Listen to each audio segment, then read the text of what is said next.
Jadi kalau Anda baca Quran di Ramadan, ya, maaf ya, walaupun baru satu huruf nih, satu huruf, ya, Qaf 100. Tapi kalau Anda baca saat bersamaan dengan malam Al-Qadar, Qaf 100 kali 83 tahun tanpa henti. Berapa? Nah, makanya rumus yang pertama, perhatikan, maka turunlah kemudian keterangan Nabi sallallahu alaihi wasallam di riwayat Al-Bukhari, riwayat sahabat Ibnu Abbas radhiyallahu taala anhuma, nomor hadis 3220. An Ibnu Abbas radhiyallahu taala anhuma qala, kana Rasulullah sallallahu alaihi wasallam ajwad an-nas.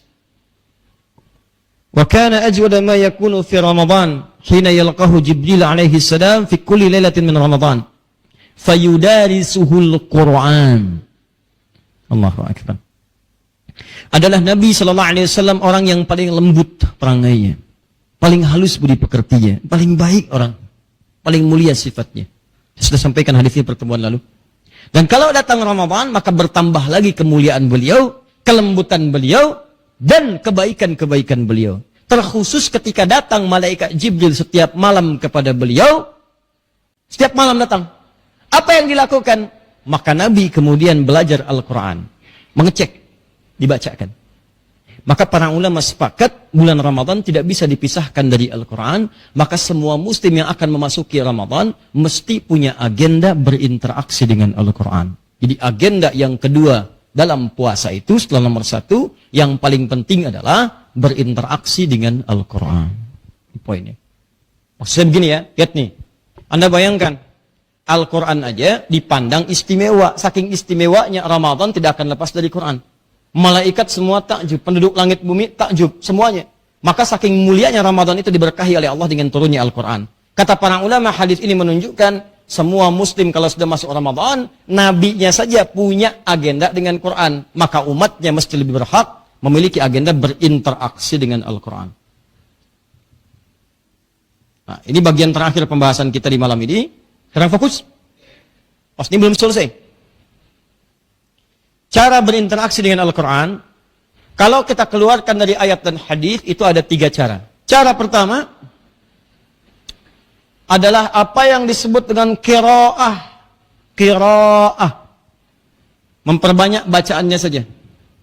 Hanya membaca saja. Orangnya disebut dengan qari namanya. Baca. Jadi Anda memperbanyak bacaan tanpa fokus untuk menggali maknanya. Baca. Seperti Nabi sallallahu alaihi wasallam dalam setiap Ramadan itu minimal sekali mengkhatamkan Quran. Maksudnya sekali. Dalam akhir hidupnya baru 2 kali. Di waktu kemudian di tahun itu beliau wafat. Ya, Nabi aja tiap Ramadan khatam Quran. Masa antum yang bukan Nabi nggak hatam? Baca. Imam Asy-Syafi'i setiap hari selain Ramadan 1 kali hatam sehari. Setiap hari. Ramadan sehari 2 kali hatam. Jadi selama Ramadan itu 60 kali hatam. Ya. Apa yang dikejar? Bukan hatamnya. Bukan. Tapi sunnahnya untuk mengejar pahala di bulan Ramadan dengan bacaan Al-Quran. Di Qurannya mengagungkan Quran. Ramadan itu diagungkan dengan Al-Quran. Maka ketika ada orang berinteraksi dengan Al-Quran, maka Allah agungkan orang itu. Maka tolong rencanakan ya, maka aplikasinya Ramadan tahun ini, antum cek. Ramadan tahun ini, ambil yang batas maksimal, misalnya 30 hari. Maka 30 hari itu antum bikin target. Minimal misalnya, saya 1 hari saya bacakan 1 juz. Dari sekarang siapkan. Demi Allah saya katakan, dari sekarang latihan, siapkan. Bikin antum rencana, ada bacaan. Dalam sehari misalnya, 1 hari 1 juz. Maka kalau selesai 30 hari, berapa juz? 30 juz. Kalau yang pengen khatam 2 kali, 1 hari, berapa juz? 2 juz. Demikian seterusnya. 1 juz itu nggak banyak teman-teman. Kalau antum merasa sibuk, ya, misalnya Masya Allah ngejar dunia, silahkan. Dan nanti meninggal. Ya. 1 juz itu Al-Fatihah. Ini sudah khatam insya Allah. Tambah Al-Baqarah. Sampai 141. 7 sampai tambah 141 berapa? 148. Bagi 5 berapa?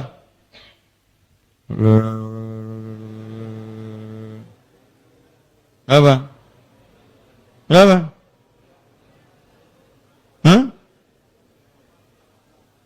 28.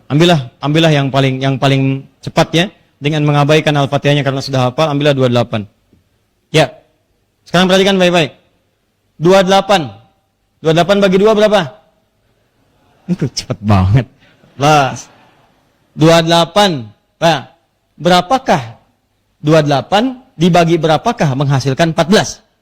Nah, 28 dibagi 2 hasilnya 14. Ustaz, kenapa rumus ini? Nih, kalau per hari 1 juz, antum gak mau capek, cara baginya, bagi 5 waktu sholat.